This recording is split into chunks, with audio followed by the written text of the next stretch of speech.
Hey everyone, and welcome to The Explainer. Right now, the business world in 2025 is, well, it's a paradox. We're seeing these incredible, record-breaking highs right next to some truly devastating lows, all at the same time. So today we're going to unravel this mystery. Okay, let's just start with this number.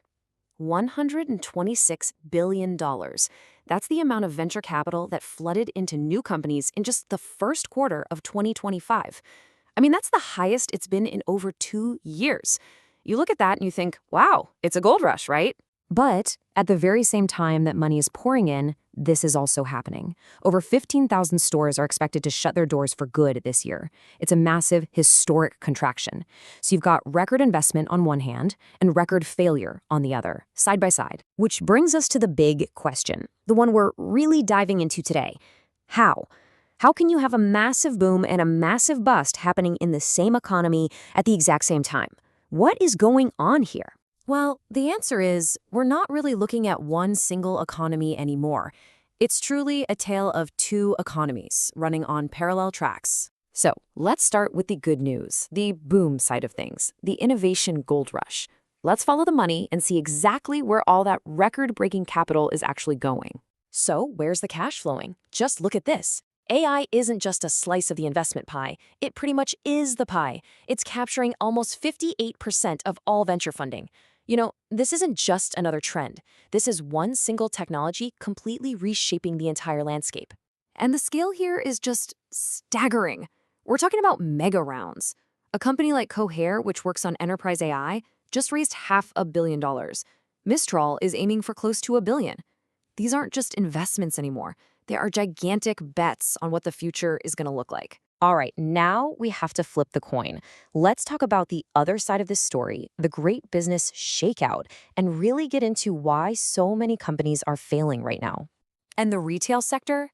It's really the epicenter of this collapse. That 15,000 store number, that translates to 120 million square feet of empty commercial real estate. To put that in perspective, that's enough empty space to fill hundreds and hundreds of shopping malls. You can literally see the economy shifting. And these aren't just faceless, nameless businesses, right? These are brands we all know. Party City, Forever 21, Joanne Fabrics. They're all closing hundreds of stores. When you see names you recognize on the casualty list, suddenly it's not just a statistic, is it? It feels real. And it's not just big retail chains. Startups are going under at record rates too. And the number one reason? The top culprit, get this, 42% of them fail simply because there was no market need for what they built. It's the classic trap. Brilliant tech, often fueled by all the AI hype, that's really just a solution looking for a problem. So what's the deal? What separates the companies that are thriving from the ones that are failing? I can tell you, it is not luck. It comes down to a specific set of rules, a kind of survivor's playbook. And here it is. The core difference. The winners? They are absolutely obsessed with what the market actually needs. They're disciplined with their money, and they're focused on efficiency. The losers? They get caught up in the tech hype, they burn through cash with no real path to profit, and they just resist change. It's like they're playing two completely different games. This quote from Cisco's CEO, Chuck Robbins, just nails the winning mindset. He says, "We're using AI to boost efficiency, not to reduce headcount. It's a competitive advantage." See the difference there? It's about using tech to build and get stronger, not just to shrink and cut costs.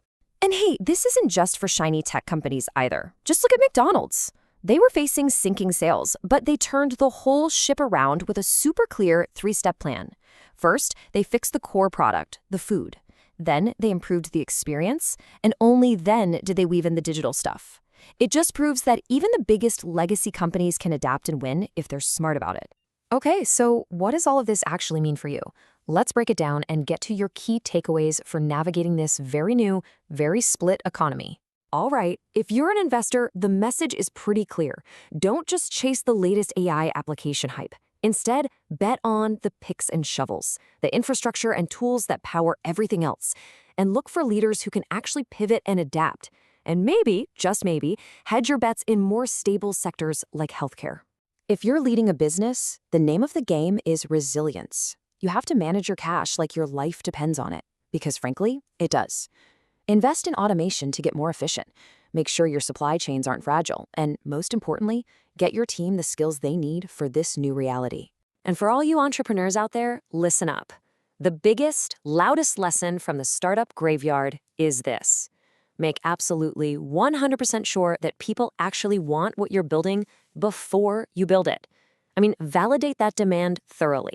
Focus on a real path to profit, not just growth at any cost. And that brings us to the end. This new landscape is defined by that paradox we started with: incredible creation and painful destruction, all happening at once.